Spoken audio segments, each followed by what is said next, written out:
Hallo liebe Old- und Youngtimer-Freunde, alle die mir hier schon längere Zeit folgen auf den verschiedenen Kanälen. Ihnen kommt das Fahrzeug bekannt vor. Das ist mein E23, ein 732i BMW.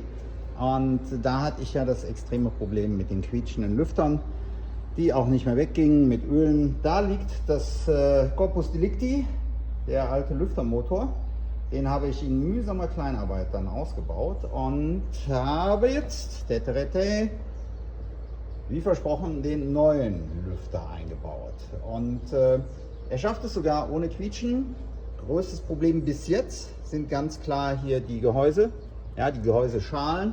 Zum Ausbauen musste ich das eine leider zersägen, aber bis jetzt, ich habe alles wieder so weit zusammenbekommen. Der neue Lüftermotor läuft sehr schön und ich werde jetzt mich dran machen, den Rest zusammenzubauen. Alles weitere und ausführlich seht ihr gerne auf YouTube auf meinem Kanal.